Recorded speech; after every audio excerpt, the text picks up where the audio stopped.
આપણે જંબુદ્વીપ નું પૂરું થઈ ગયું હતું કે બાકી હતું? આપણે ખાલી જંબુદ્વીપમાં નદીઓ આવે છે અને 6 ખંડ પડે છે ને,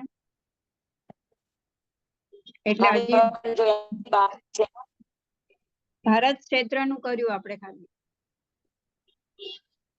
હા, ભરત ક્ષેત્રની બધી વાત થઈ ગઈ. ઓકે. હા.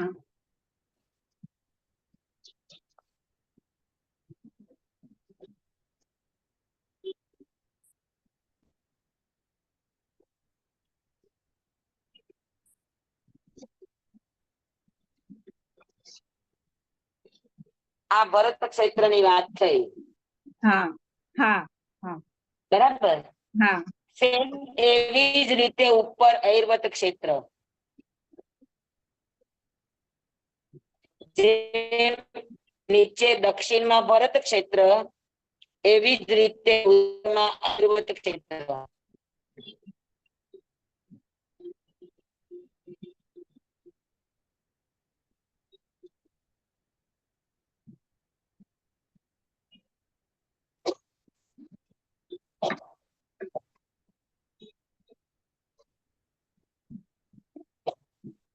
ઐરવત ક્ષેત્રમાં પણ આ જ રીતે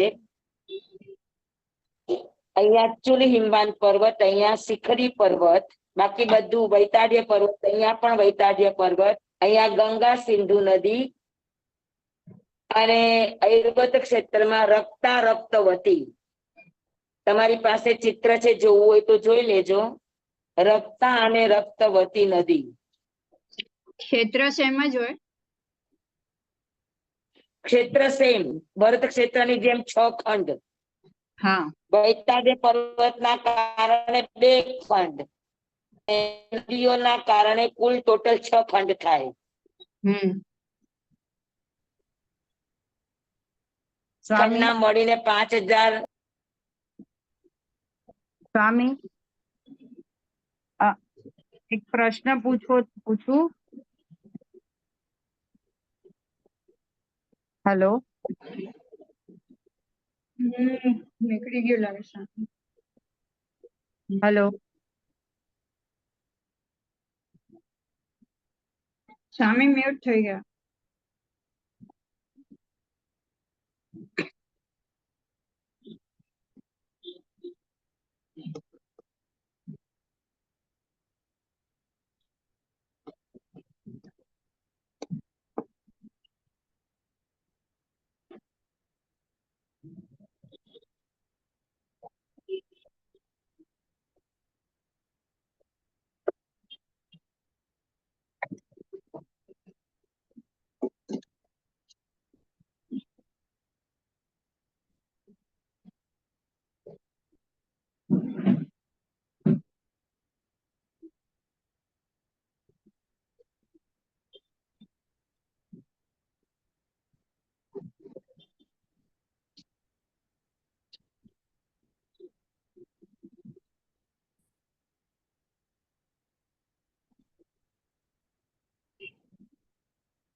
હાજી, તો ભરત અને ઐરવત ક્ષેત્ર બંને સમજાઈ ગયા ને?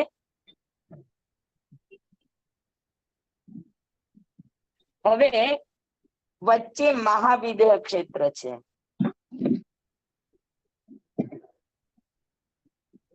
બરાબર મિડલમાં? બરાબર મિડલમાં.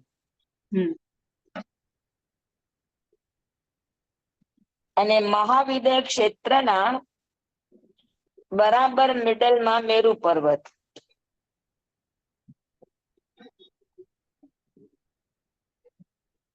સ્વામી, માં સતીજી, એક પ્રશ્ન પૂછું? બોલો. આપણે આજે બધું ભણીએ છે કે જે સમજીએ છે, એનો અલ્ટિમેટ ગોલ તો આપણે આત્મશુદ્ધિનો અથવા તો આત્મા પામવાનો છે, એવી રીતે છે, બરાબર? ઓકે. તો પછી આ બધી જ્યોગ્રાફી સમજવાની શું જરૂર, શેના માટે જરૂર છે આ બધું? લો- ઓકે, કોણ અલ્પાનો પ્રશ્ન છે? હા હા હા મને લાગે છે કે તમારા વચ્ચેના ક્લાસ મિસિંગ છે. હા છે, 2-3 છે, મિસ છે મારા. હા સ્વામી. છે ને, આપણે ત્યાં એક કહેવત છે, હા યથા પિંડે તથા બ્રહ્માંડે, હા યથા બ્રહ્માંડે તથા પિંડે. અચ્છા. જે ભૌગોલિક ક્ષેત્રના નદી, પહાડો કે ક્ષેત્રો છે, હા એવી જ રીતે આપણું ફિઝિકલી પણ અંદર એવું રચના છે.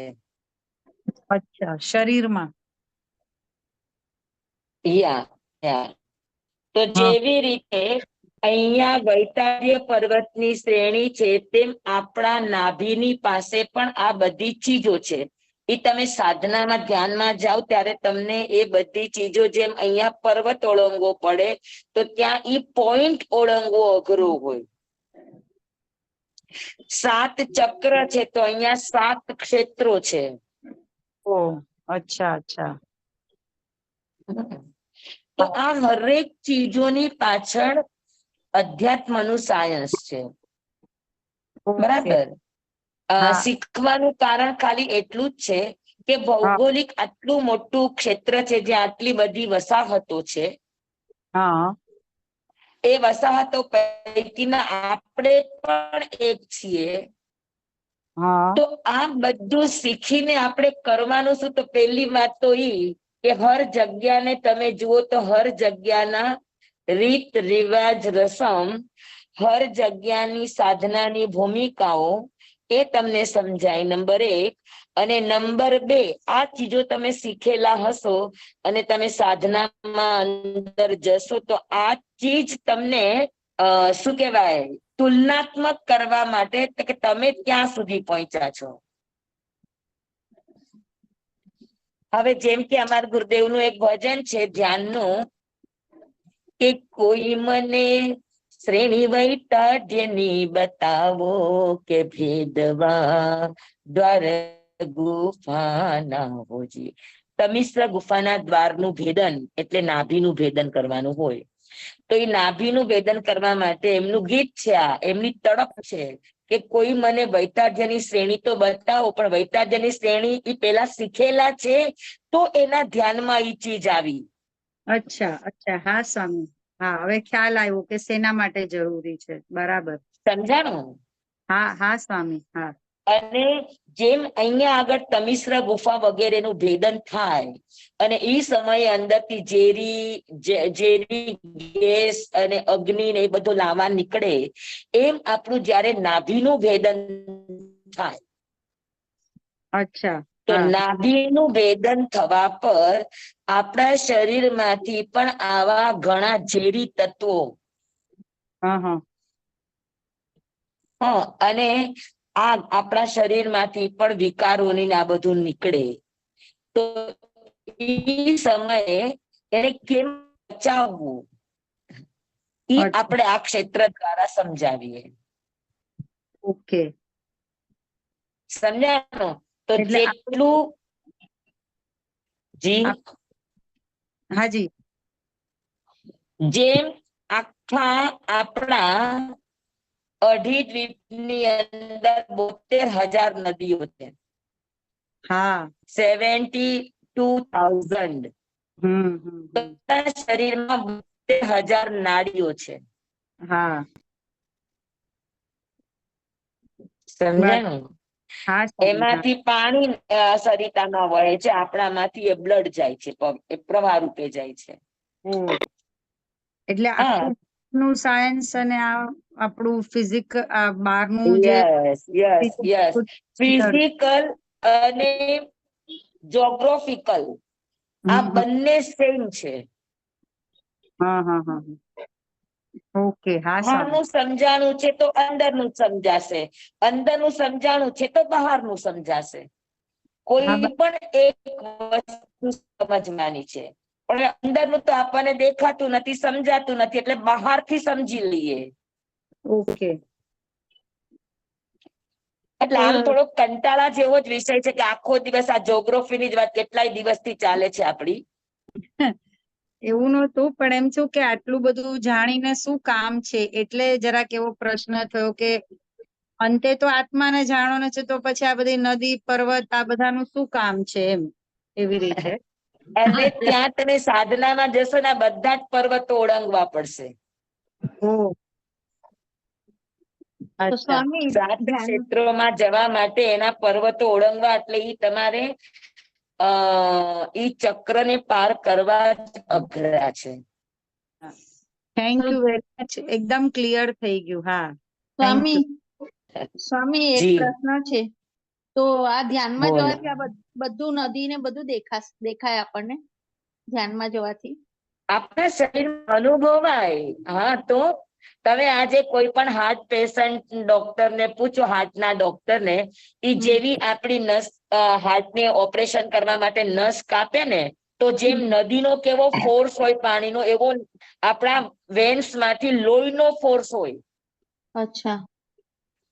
આપણા જી જેટલા પણ નદીના અને મીન્સ પાણીના સ્થાનો છે, તો બીજ, પાંચમ, આઠમ કેમ એમાં ભરતી અને ઓટ આવે છે, તો એમ આપણા બ્લડમાં પણ ભરતી અને ઓટ આ તિથિના દિવસોમાં હોય. જી સ્વામી. એટલે જે બહારના જગતમાં ઘટે છે, એ બધું અંદરના જગતમાં પણ ઘટે છે. જી સ્વામી. બીજ, પાંચમ, આદિ, આઠમ કે પાખી કેવા દિવસોમાં ઓપરેશન કરવાની આપણા પૂર્વાચાર્ય શું કામ મના કરે? એટલા માટે કે સૌથી મેક્સિમમ લોહી આપણા શરીરમાંથી બહાર નીકળી જાય, કેમ કે એ દિવસે આપણા લોહીની અંદર ભરતી હોય. જી સ્વામી, આભાર સ્વામી. એટલે આ બધા વિજ્ઞાન. હા, એટલે જ આઠમ પૂનમ ના માનસિક સંતુલન થોડું ઓલું આઘું પાછું થઈ જતું હોય છે. ઘણું બધું. શું કામ બોલો આ કઠોળ જ ખાવાનું કે, શું કામ આપણને ચણાની વસ્તુ ખાવાનું કે, એનું કારણ જ કે ચણા અને કઠોળ પાણીને ઓબ્ઝર્વ કરે. આપણા શરીરમાં બીજ, પાંચમ અને આઠમ ના દિવસે પાણીનું તત્વ 3 ગણું થઈ જાય, અને ઠોસ તત્વ એક જ ભાગ રહે. 3 ભાગ પાણી થાય. તો એ પાણીને સોખવા માટે આ ચીજ જરૂરી છે. કાં ચોવિયારો ઉપવાસ કરો તો સોખાઈ જાય, અને કાં તમે કઠોળ કે ચણાની વસ્તુ ખાવ તો એ પાણીને એબ્ઝોર્વ કરી નાખે, તો આપણું બેલેન્સ બરાબર જળવાય. જી સ્વામી. સમજાણું? એટલે આપણા કોઈ પણ નીતિ નિયમો છે, એ ભૌગોલિક કારણ, પછી રાસાયણિક, પછી શરીર બાયોલોજીકલ, પછી અધ્યાત્મ અને મેટર એટલે પદાર્થ વિજ્ઞાન, આ બધાને સાથે લઈને ચાલે. ઓકે સ્વામી ગ્રેટ છે એકદમ. હા, બહુ ગ્રેટ છે, એકદમ અદ્ભુત છે, એકદમ ગ્રેટ છે, એકદમ બહુ સરસ છે. હા, એટલે થોડુંક તમે પેશન્સ સાથે જુઓ ને, એટલા માટે હું આખા ક્ષેત્રનું બહુ વર્ણન નથી કરતી, ખાસ કરીને અઢી વર્ણન, અને અઢી દ્વીપમાં પણ ખાસ જંબુ દ્વીપનું વર્ણન, કેમ કે જંબુ દ્વીપનું વર્ણન આખું આપણી સાધનાનું પ્રતીક છે.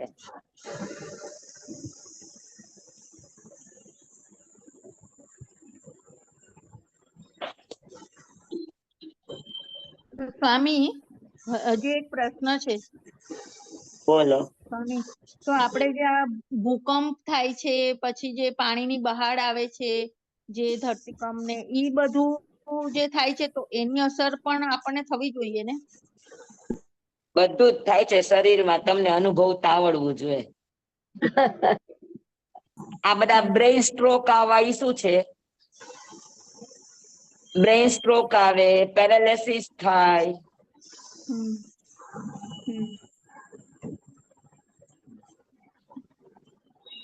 જી સ્વામી. એ બધું શું છે? તમે એ સમજશો ને બધું જ તમને એની અંદર સમજાશે. ધ્યાન સાધકો જેટલા પણ છે એને આ ચીજ પ્રેક્ટિકલ સમજાય. અને એટલા માટે જે લોકોએ સૂત્ર આપ્યું કે યથા પિંડે તથા બ્રહ્માંડે, યથા બ્રહ્માંડે તથા પિંડે. અમારા ગુરુદેવના પ્રવચનની અંદર આ એક વાત આવે કે લોક છે ઈ મહારુદ્ર રૂપ છે, તો શરીર છે ઈ લઘુ રુદ્ર રૂપ છે. એટલે આખા લોકની લઘુ આવૃત્તિ એટલે 14 રાજલોક. અને જંબુદીપ એટલે નાભી અને નાભીની આજુબાજુનું. જંબુદીપ નાભીની આજુબાજુનું ક્ષેત્ર જંબુદીપનું છે.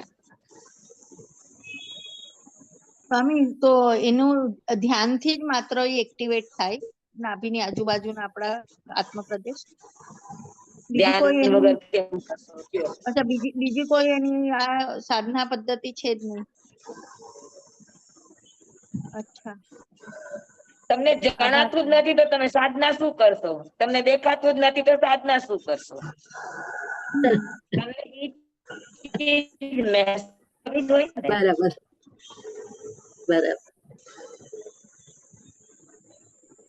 સ્વામી, આભાર સ્વામી. ચાલો, પાકું, બરાબર છે. હવે આ પૂરું કરવું છે કે આટલું સમજાઈ ગયું તો પણ ઘણું જ છે. હવે કદાચ નદી નાળા નહીં શીખો તો ચાલશે. પણ નદીઓ એટલે આપણા શરીરમાં નીકળતી વેઈન છે, વેઈન. અને 72,000 નદીઓ છે. અને દરેક નદીઓના પણ પોતપોતાના વિશેષ ભાવો છે. પણ એ ન શીખવું હોય તો ચાલશે. સ્વામી, હજુ એક પ્રશ્ન છે. બોલો. આ તો ઈડા અને પિંગળા એ પણ નદી છે શું? પૃથ્વીના નાડી એ શ્વાસની લય છે, શ્વાસની દોરી છે. એ બધામાંથી અહીંયા પસાર થાય છે. આપણા એક ઓર્ગનમાં શ્વાસ જાય છે. અચ્છા. તો એ શ્વાસ 3 દોરી હોય, પણ અધિકાંશ 2 દોરી ચાલતી હોય, ઈડા અને પિંગલાની. પણ જયારે 2 ભેગી થઈને જતી હોય ત્યારે સુષુમ્ણા હોય. તો એ આખી આ બધા જ જેમ આપણા શરીરના ચક્રો છે એવી રીતે લોકની અંદર આખો ભાગ છે કે ત્યાંથી એ જતી હોય નદીઓ. જેટલી પણ વચ્ચેથી નદી નીકળતી નદીઓ છે એ બધા જ એના પ્રતીક છે. દરેક પર્વત ઉપરથી નીકળતી નદીઓ. હવે દરેક પર્વત ઉપરથી નીકળતી નદીઓ શિખરી અને ચુલહિંમન પર્વતમાંથી 3 નદી નીકળે છે, અને બાકી બધામાંથી 2 નદીઓ નીકળે છે. એટલે પર્વત 6 છે. 2 પર્વતમાંથી 3 ને 3 6 નદી, અને બાકીના 4 પર્વતમાંથી 2 નદી. એટલે 4 દૂને 8, 8 ને 6, તો આ 14 ને મહાનદી કહેવાય. મહાનદી. જી સ્વામી, આભાર સ્વામી. હાજી. આભાર સ્વામી. હવે તમે શું કહેવાય, તમે શીખો છો તો હવે આટલું એક જંબુદીપ કુરુક્ષેત્રી શીખી લ્યો. પછી તમારે ન શીખવું હોય તો કઈ આપણો એવો આગ્રહ નથી. ના સ્વામી, મહાવીર ક્ષેત્ર બી શીખવું છે ને.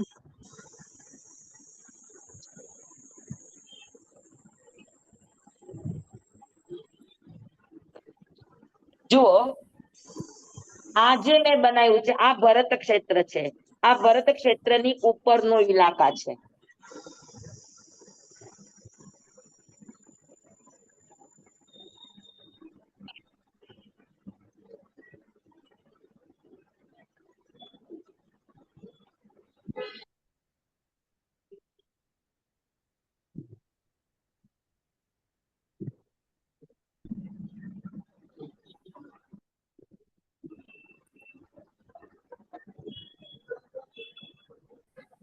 હવે જુઓ, છે એ પદ્મદ્ર છે. એમાં પૂર્વ તરફ ગંગા નીકળી, એક નદી. હા, અને બીજી તરફ આ સિંધુ નદી નીકળી. પછી એક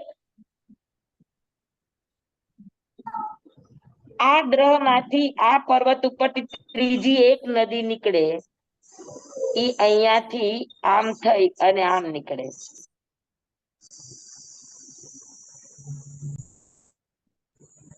અને બીજી નદી ઉપરના ગ્રહ માંથી આવે, અહીંયા ગોળાકાર થાય અને પછી આમ સીધી જાય. સમજાણું? તો આ પર્વત ઉપરથી 3 નદી નીકળી, ગંગા, સિંધુ અને આ નદી. બરાબર. પછી હવે આ છે આપણો મહાહિમવાન પર્વત. તો એમાંથી એક નદી નીકળી આમ અને એક નદી અહીંયા ઉપરમાં નીકળી.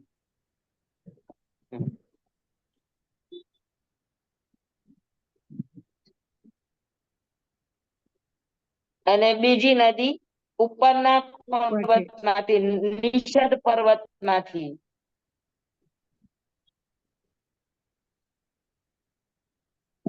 સમજાણું? તો આ હેમવઈ અને આ હરિવાસ ક્ષેત્ર, અકર્મ ભૂમિ બંને.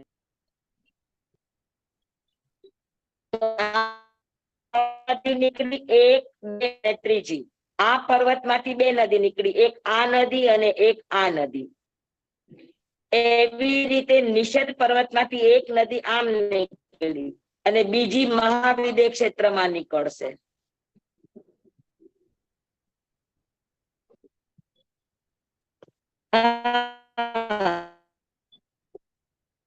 મનુષ્યનું છે, જુગલિયા મનુષ્યનું, હેમવઈ અને હિરણ્યવય. સોરી, હેમવઈ અને હરિવાસ. હિરણ્યવય સામે આવશે.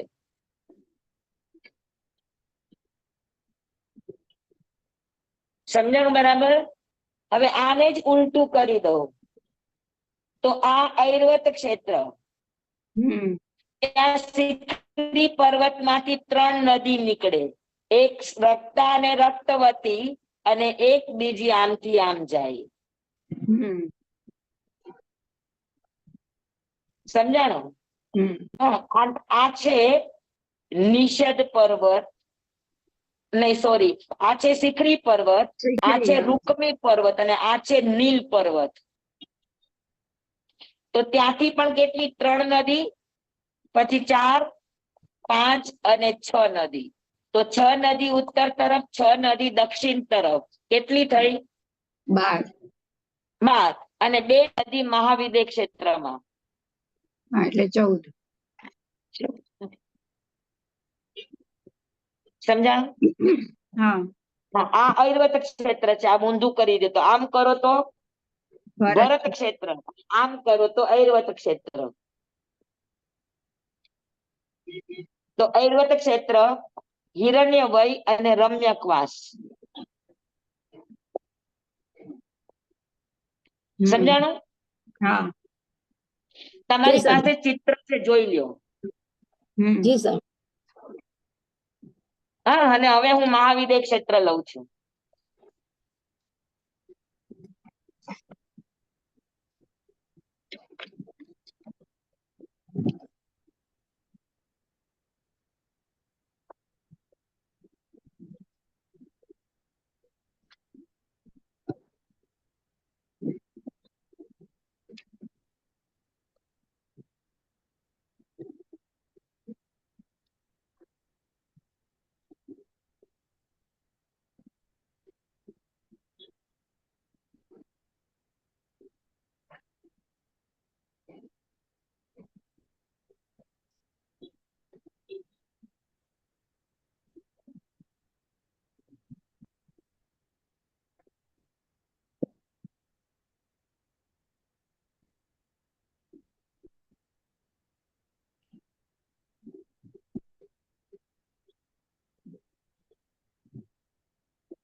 હવે આ મહાવિદ્ય ક્ષેત્ર છે. મહાવિદ્ય ક્ષેત્રની બંને બાજુ 2 પર્વત છે. દેખાય છે બધાને? દક્ષિણમાં નિષદ પર્વત છે, ઉત્તરમાં નીલ પર્વત છે. અને આ પાણીના બે દ્રહ છે. આ તિગીચ્છ દ્રહ અને આ કેસરી દ્રહ. એકનું નામ તિગીચ્છ છે અને એકનું નામ કેસરી છે.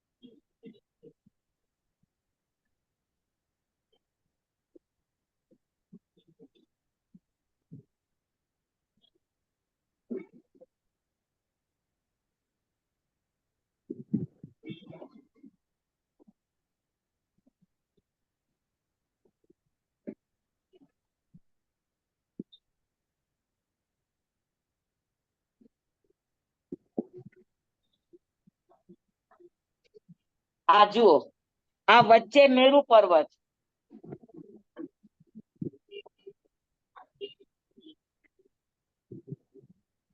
બરાબર. મેરુ પર્વતની ઉપર આ બે ગજદંતા પર્વતના કારણે એક ક્ષેત્ર અલગ પડ્યું. નીચે બે ગજદંતા પર્વતના કારણે બીજું ક્ષેત્ર ઉત્તર પૂર્વ અને દેવપુરુ. હવે આ ઉપર કેસરી દ્રહમાંથી એક નદી નીકળે છે, સીતોદા. ઈ મેરુ પર્વતની આમ વળાંક લઈ અને સીધી દેખાણી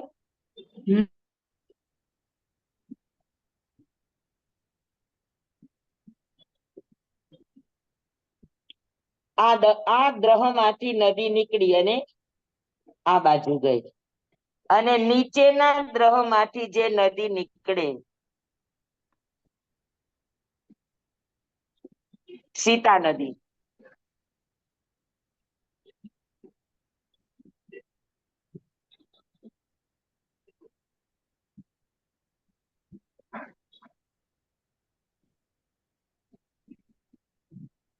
તો આ સીતા અને આ સીતોદા,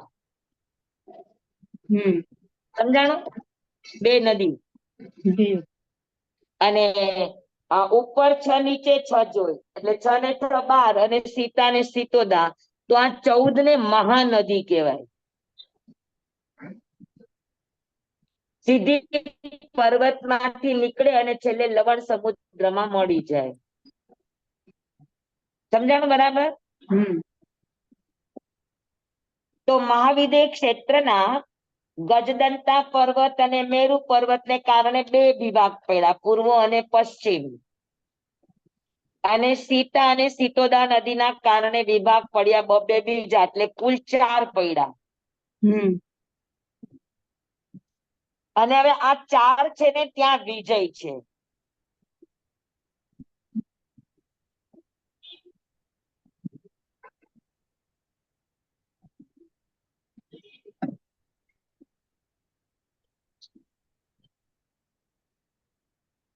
આ રીતે 8 વિજય છે. 1 2 3 4 5 6 7 અને 8. જી સાહેબ. આ 8 વિજય છે. એવી રીતે અહીંયા નીચે પણ 8 વિજય, એવી રીતે આ બાજુ પણ 8 વિજય અને આ બાજુ પણ 8 વિજય. તો કુલ કેટલી વિજય? 32.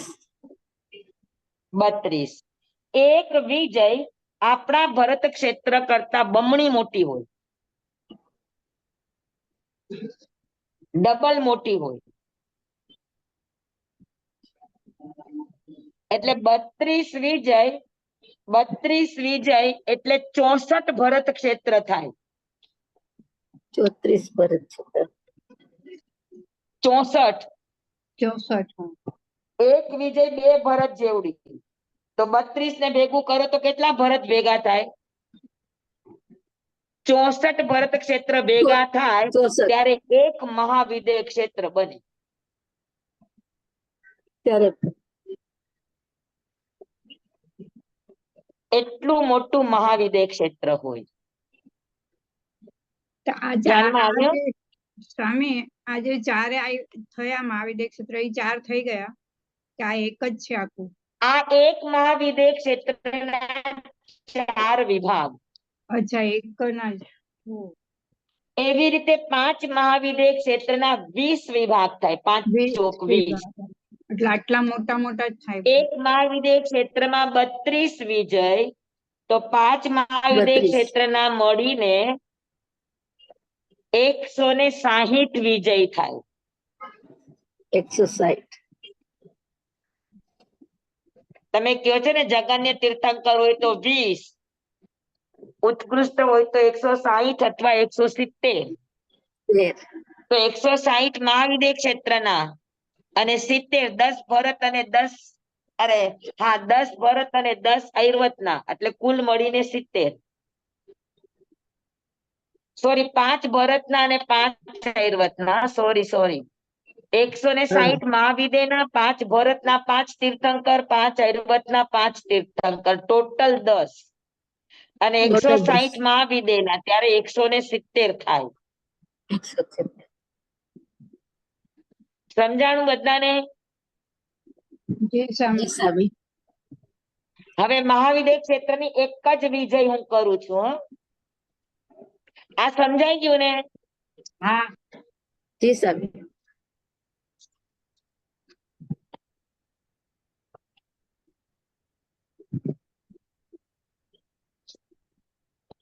નાભીની આજુબાજુનો આખો કમરનો પટ્ટો છે, એમાં મહાવિદ્ય ક્ષેત્ર આવે. હો,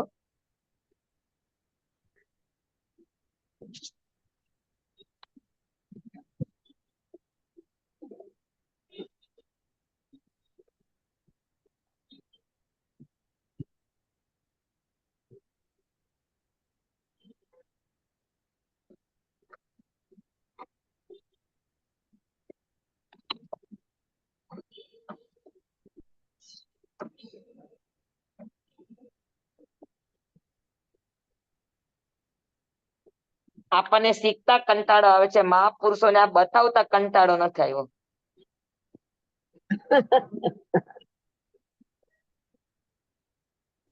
જો આ કઈ કામનું ન હોય તો મહાપુરુષો આવા આખા આગમો આપત શું કામ? સાચી વાત.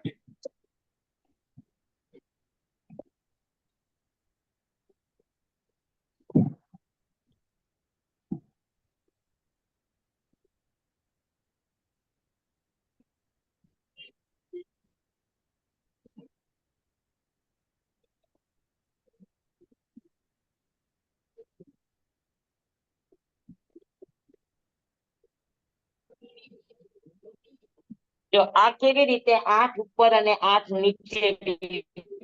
હા. અને વિભાગ પણ કેમ થાય? એક પર્વત, એક નદી, એક પર્વત, એક નદી, એક પર્વત, એક નદી ને એક પર્વત. એનાથી આ વિજયોના વિભાગ પડે. પહેલી વિજય ને બીજી વિજય વચ્ચે પર્વત હોય, પછી બીજી ને ત્રીજી વચ્ચે નદી હોય, પછી ત્રીજી અને ચોથી ની વચ્ચે પર્વત હોય. સમજાણું? તો એવી રીતે એક પર્વત, એક નદી, એક પર્વત, એક નદી, તો ઈ મહાવિદ્ય ક્ષેત્રની વિજયનું વિભાજન કરે. તો મહાવિદ્ય ક્ષેત્રની વિજયનું વિભાજન કરે ઈ નદીને અંતર નદી કહેવાય, અથવા તો કુંવારી નદી કહેવાય.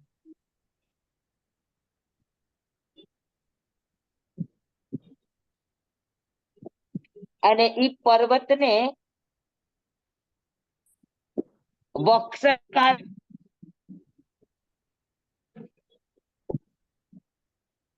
સમજાણું? પર્વતને શું કહેવાય? હવે આપણે પર્વતને શું કહેવાય? વક્ષસ્કાર પર્વત.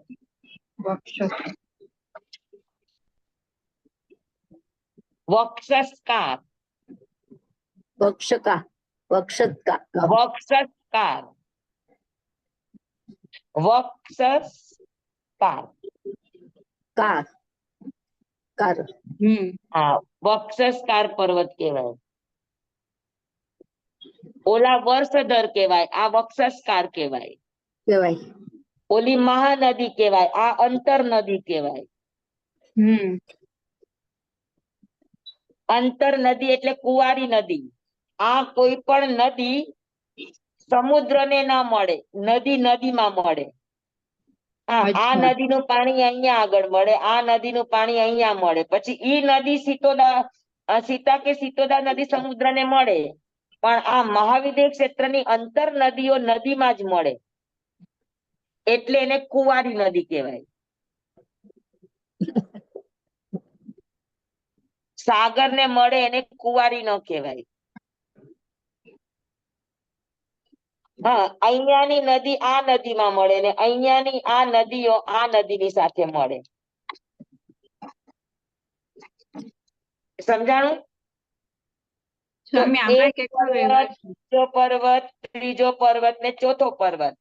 તો મહાવિદ્ય ક્ષેત્રના વિભાજન કરવા માટે 4 પર્વત નીચે, 4 પર્વત ઉપર, વક્ષસ્કાર પર્વત 8 અને 3 નદી નીચે ને 3 નદી ઉપર 6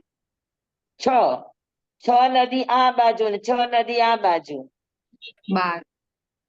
12. તો એ 12 અંતર નદી અને 4 ને 4 8 ને 16 વક્ષસ્કાર પર્વત. સમજાણું?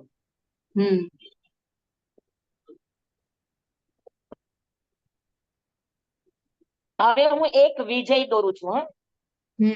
આમાંથી કોઈ પણ એક વિજય નું ચિત્ર આપણે લઈએ છીએ.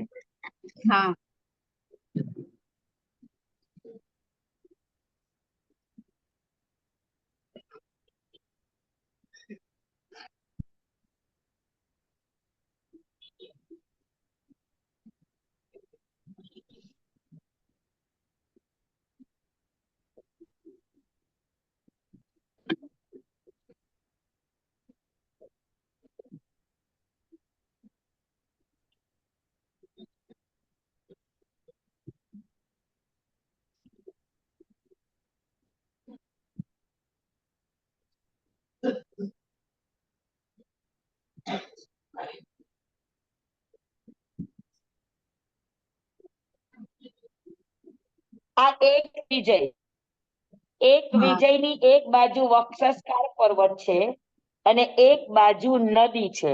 આ નદી છે.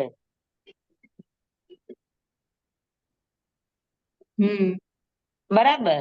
તો એક બાજુ વક્ષસ્કાર પર્વત, એક બાજુ નદી અને આ વચ્ચે વિજય. આ પર્વતમાંથી આ નદી નીકળે, અંતર નદી. અને અહીંયા સીતા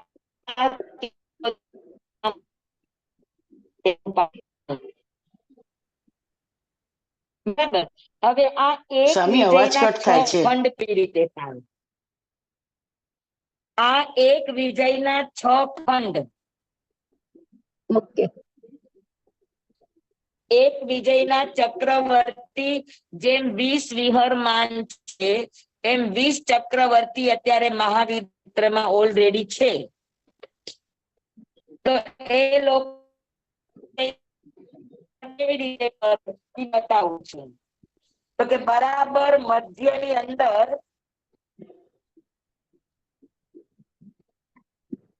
અવાજ કપાય છે સમ.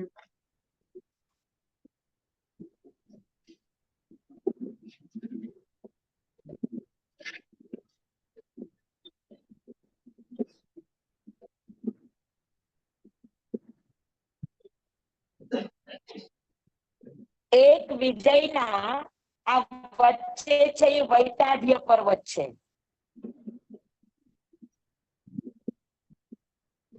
દરેક ચક્રવર્તીની આ વિજયના 2 ભાગ પાડવા માટે સૌથી પહેલા વૈતાઢ્ય પર્વત હોય. આને દીર્ઘ વૈતાઢ્ય કહેવાય, લાંબો વૈતાઢ્ય પર્વત. અને એક બીજો ગોળ વૈતાઢ્ય પણ આવે, પણ આ લાંબો વૈતાઢ્ય. એના કારણે એ દક્ષિણ. બરાબર.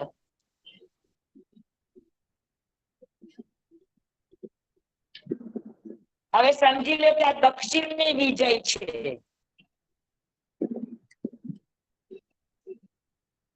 તો દક્ષિણની વિજયમાં વૈતાડ્ય પર્વત ઉપર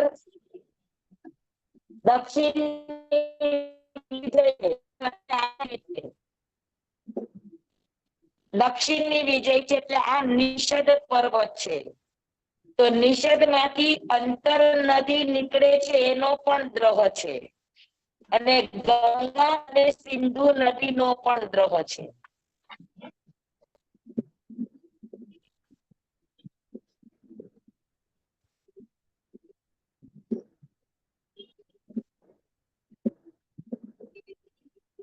જુઓ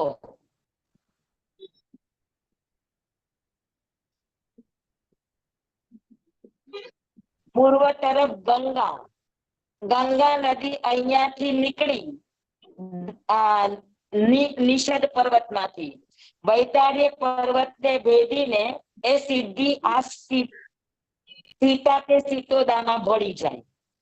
એવી રીતે આ પશ્ચિમ બાજુ સિંધુ નદી એ પણ નીકળી આ પર્વત માંથી અને એ પણ વૈતાડ્ય પર્વત ને પાર કરતી કરતી સીતા નદીને કે સીતોદા નદીને મળે. તો હવે આ એક વિજયના 6 ખંડ થયા. હા હિસાબ. આ પહેલો ખંડ.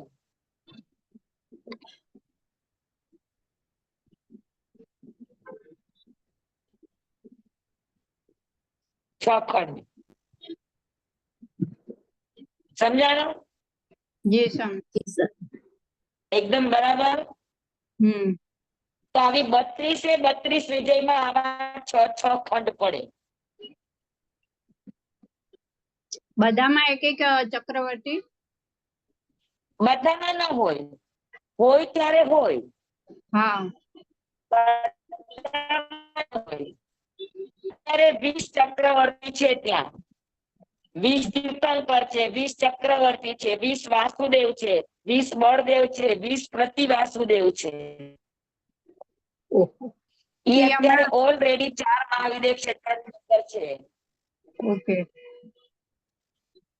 અને મેક્સિમમ થાય તો મહાવિદ્ય ક્ષેત્રમાં તીર્થંકર 160 થાય. પણ ચક્રવર્તી મેક્સિમમ 140 થાય.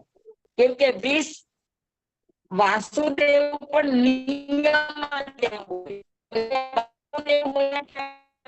હોય, ચક્રવર્તી વાસુદેવ ન હોય. સ્વામી અવાજ કપાય. ચક્રવર્તી ઉત્કૃષ્ટ 140 હા અને 20 વાસુદેવ એટલે 160 થઈ ગયા. હા અને ઉત્કૃષ્ટ વાસુદેવ હોય તો 140 વાસુદેવ, 20 ચક્રવર્તી 160 થઈ ગયા. હા અને મહાવિદ્યના 5 અને સોરી ભરતના 5 અને ઐવતના 5. હા તીર્થંકર હોય તો 160 અથવા 170 મેક્સિમમ. ચક્રવર્તી હોય તો મેક્સિમમ 140 અથવા 150. હા 20 ઓછા.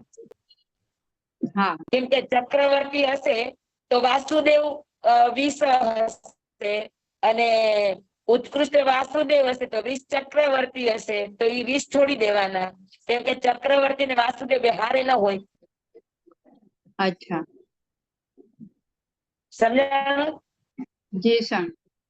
સ્વામી 140 નું નહીં સમજ પડી. 140 એટલે મહાવિદ્ય ક્ષેત્રની વિજય 160 છે. બરાબર. હા હવે 160 ની અંદર જેમ તીર્થંકર હોય તો 160 તીર્થંકર થાય કે મહાવિદ્ય ક્ષેત્રની દરેક વિજયમાં તીર્થંકર છે. બરાબર. તો એવી રીતે ચક્રવર્તી દરેક વિજયમાં હોય તો કેટલી વિજયમાં હોય 160 માંથી? તો કે 140 માં હોઈ શકે. કેમ કે 20 વાસુદેવ હોય જ ત્યાં. ઓકે. જેમ 20 તીર્થંકરની નિયમા છે એમ 20 વાસુદેવ અને 20 ચક્રવર્તી પણ ત્યાં હંમેશા હોય જ. ઓકે. તો 20 વાસુદેવ હશે ત્યાં ચક્રવર્તી નહીં હોય, અથવા 20 ચક્રવર્તી હશે તો ત્યાં વાસુદેવ નહીં હોય. ઓકે. તો 160 માંથી 20 તો રહેવાના જ છે, કોઈ પણ બે માંથી એક. ઓકે. તો ઓકે. ઉત્કૃષ્ટ ઓકે. ચક્રવર્તી કહેશે તો 20 વાસુદેવ તો રહેવાના જ છે, અને જ્યાં વાસુદેવ હોય ત્યાં ચક્રવર્તી ન હોય તો તમારે 20 માઇનસ કરવા પડે. ઓકે, સમજી ગઈ. તો 160 માંથી 20 માઇનસ કરો તો કેટલા થાય? 140. હા, 140. ખ્યાલ આવી ગયો. તો 140. ચક્રવર્તી મહાવિદ્ય ક્ષેત્રમાં મેક્સિમમ હોય તો કેટલા હોય? 140. 140. ઓકે. તીર્થંકર 160, પણ ચક્રવર્તી હોય તો 140. સમજી ગઈ. 20 કેમ ઓછા? તો એ 20 ક્ષેત્રની અંદર વાસુદેવ છે. ઓકે. હમણાં ઓકે. સ્વામી હમણાં જ્યાં ચક્રવર્તી હશે ત્યાં વાસુદેવ નહીં હોય, વાસુદેવ બીજા ક્ષેત્રમાં હશે એવી રીતે. બીજામાં હોય. ચક્રવર્તી હોય ત્યાં વાસુદેવ ન હોય, વાસુદેવ હોય ત્યાં ચક્રવર્તી ન હોય, બરાબર. જી સર. બંને એક સાથે ન હોય. હા હા હા. ઉત્કૃષ્ટ વાસુદેવ લ્યો તો ચક્રવર્તી 20 માઇનસ કરી દો તો 140. 140. ચક્રવર્તી ઉત્કૃષ્ટ લે તો વાસુદેવ 20 માઇનસ કરી 140 ચક્રવર્તી. સમજાણું બરાબર? જી સર. તો તીર્થંકર સાથે વાસુદેવ હોઈ શકે ને ચક્રવર્તી પણ હોઈ શકે ને? હોઈ શકે. તીર્થંકરની સાથે વાસુદેવ હોઈ શકે ને ચક્રવર્તી હોઈ શકે. હા. યા તીર્થંકર પોતે ચક્રવર્તી હોઈ શકે. હોઈ શકે. ઓકે. જી સર.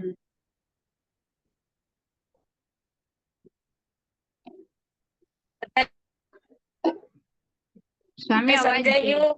હા. બધાને સમજાઈ ગયું? જી હાજી. સાહેબ. તો લોક સ્વરૂપ, હા, નીચે 7 નરક, પછી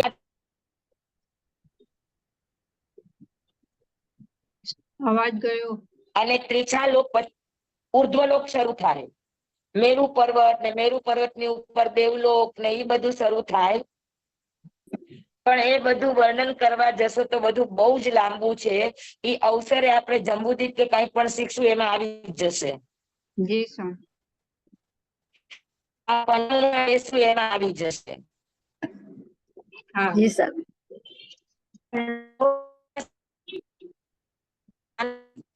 લોકના આ તમામ ચિંતવો કે જીવ કે એક પણ આ બધા ક્ષેત્રો જે આપણને શીખતા પણ આપણને નાકે દમ આવી જાય, એ દરેક ક્ષેત્રમાં આપણા સૌનો આત્મા જઈ આવ્યો છે.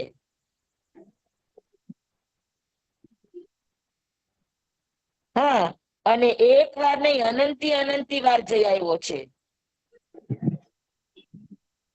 અને કદાચ તમે ધ્યાન કરો ને જાતિ સ્મરણ જ્ઞાન થાય કે એવું વિશિષ્ટ અવધિ જ્ઞાન થાય તો તમને દેખાય પણ ખરું કે તમે ત્યાં ગયા તા ને હતા. બરાબર છે? જી સર. બરાબર.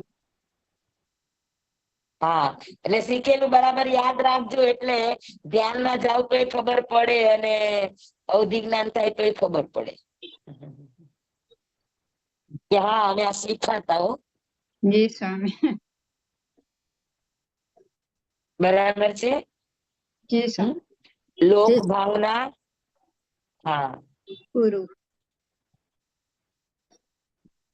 લોક ભાવનામાં મેઇન વિચાર ઈ કરવાનો કે આપણે બધા આખા લોકની અંદર સૌથી વધારે લોક સંજ્ઞામાં ખેંચાઈએ છીએ. લોકો શું કહેશે, લોકોને કેવું લાગશે, લોકો શું વિચારશે, લોકો મારી માટે કેવો અભિપ્રાય બાંધશે. બરાબર? તો આવા ભાવો હોવા એને લોક સંજ્ઞા કહેવાય. અને પછી લોકોને સારું લગાડવા જે કરીએ એ બધું સાચું જ હોય એવું જરૂરી તો નથી. હે ને? કૃપાળુદેવ એમ કે લોકોને સારું લગાડવા તો અનંતો કાળ કાઢ્યો, મારા આત્માને સારું લાગે એવું એક જન્મ જો કરવામાં આવે તો બેડો પાર થઈ જાય.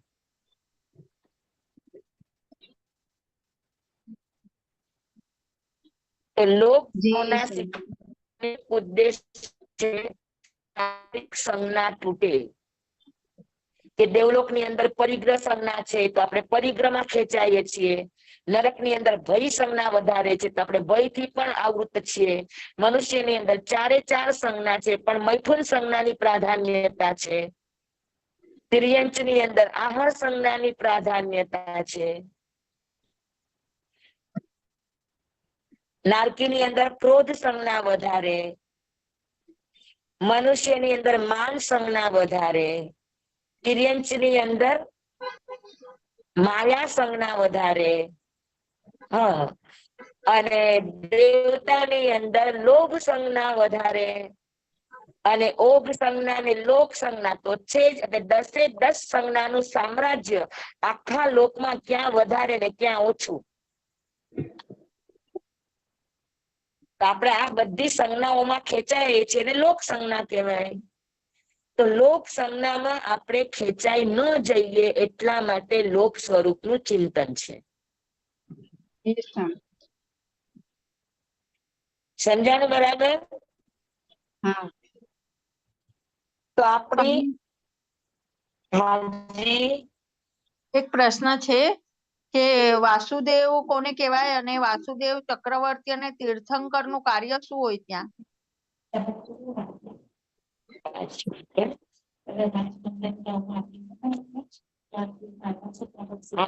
બે મિનિટમાં છે. હવે બોધિ ભાવના અને ધર્મ ભાવના આ બે ભાવના આપણી બાકી છે. તમારો પ્રશ્ન એ છે કે મહાવિદ્ય ક્ષેત્રમાં તીર્થંકરનું કામ છે ધર્મ શાસનની સ્થાપના. જે અહીંયા ભરત ક્ષેત્રમાં જે તીર્થંકરનું કામ છે એ જ મહાવિદ્ય ક્ષેત્રમાં કામ છે. ભરત ક્ષેત્રમાં ચક્રવર્તી 6 ખંડની સાધના કરે, 6 ખંડનું સામ્રાજ્ય એમના અધીનસ્થ હોય. એ જે છે એને 14 રત્ન હોય વગેરે વગેરે જે પણ વર્ણન છે એ બધું જ મહાવિદ્ય ક્ષેત્રના ચક્રવર્તીનું પણ સેમ હોય. વાસુદેવ 3 ખંડના ધણી હોય, ચક્રવર્તી 6 ખંડના ધણી હોય. તો ચક્રવર્તીની સાથે વાસુદેવ હોય તેના 3 ખંડનું અધીનસ્થપણું કે 3 ખંડનું રાજાનું જે પુણ્ય છે એ પુણ્ય દબાઈ જાય. એટલે ચક્રવર્તી હોય ત્યાં વાસુદેવ ન હોય ને વાસુદેવ હોય ત્યાં ચક્રવર્તી ન હોય. જી સ્વામી. કે દરેકનું સ્વતંત્ર પુણ્ય છે. જી સ્વામી. બરાબર? જી સ્વામી. હા, તો આજે આટલું રાખશું આપણે. મારે બહારથી આવ્યા પણ છે ચર્ચા માટે. જી સ્વામી. હવે આપણે કયું આગળ લેવાના છીએ? નવું ટાઈમ ટેબલ નહીં, આપણે આચારા સૂત્ર હજુ 2 અધ્યયન બાકી છે. હા, એના પછી એટલે નવું ટાઈમ ટેબલ બનાવવાનું પછી સૂર્યગણાન સૂત્ર લાઈનસર જ લઈએ ને આપણે. હા હા હા. ઓકે, સુયંગડાંગ. હા, સૂર્યગણાન હા, ઈ લેશું. બરાબર છે? ઓકે. જી સર.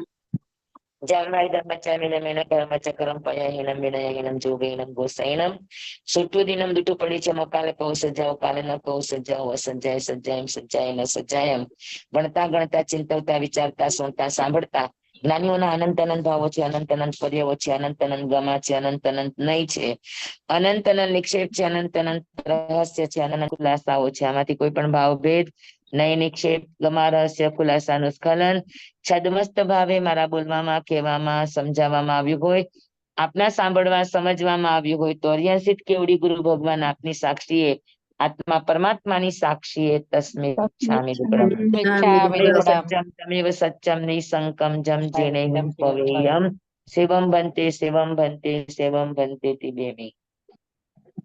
ખાતામાં હાજી હાજી. આનંદ આનંદ. સ્વામી નમો સુખ શાંતામાં. દેહંતાણંગ નમો સિદ્ધાણંગ નમો આયર્યાણંગ નમો વસાયણંગ નમો લોહે સૌ.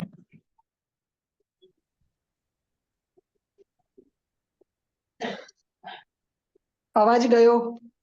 સાહુ મંગલમ કેવલી પનતો ધમો મંગલમ ચતારી લુગુતમા હરિહંતા લુગુતમા સિદ્ધા લોગુતમા સાહુ લોગુતમા કેવલી પનત્તો ધમ્મો લોગુતમો ચતારી શરણં પવજ્જામિ અરિહંતે શરણં પવજ્જામિ સિદ્ધે શરણં પવજ્જામિ સાહુ શરણં પવજ્જામિ કેવલી પનત્તં ધમ્મં શરણં પવજ્જામિ ચાર શરણા ચાર મંગલ ચાર ઉત્તમ કરે જે નર ભવસાગરમાં ન બુડે તેહ સકલ કર્મનો આણેયંત મોક્ષ તણા સુખ લય અનંત ભાવ ધરીને જે ગુણ ગાય તે જીવ તરીને મોક્ષે જાય સંસારમાં હિ શરણાચાર અવર શરણ નહીં કોઈ જે નર નારી આદરે અક્ષય વિચલ પદવી કોઈ અંગૂઠે અમૃત વસે લબ્ધિ તણા ભંડાર શ્રી ગુરુ ગૌતમ સ્વામીજી ભગવાન ને સમરીએ તો સદાય મન વાંચિત ફલદાતા સદાય મન વાંચિત ફલદાતા બોલો ભગવાન મહાવીર સ્વામી સ્વામી કી કી જય. પૂજ્ય ગુરુદેવ કી દેવ કી જય. જય. જય જિનેન્દ્ર બધાને જય ગુરુ મૈયા કી જય. જય જિનેન્દ્ર. ગુરુ મૈયા કી જય. જય જિનેન્દ્ર, જય જિનેન્દ્ર. જય જિનેન્દ્ર બધાને. જય જિનેન્દ્ર ઉર્મિલાબેન ગયા વખત મૂકજો ને, ગયા વખતે મેં ક્લાસ નહોતો કર્યો. હા હા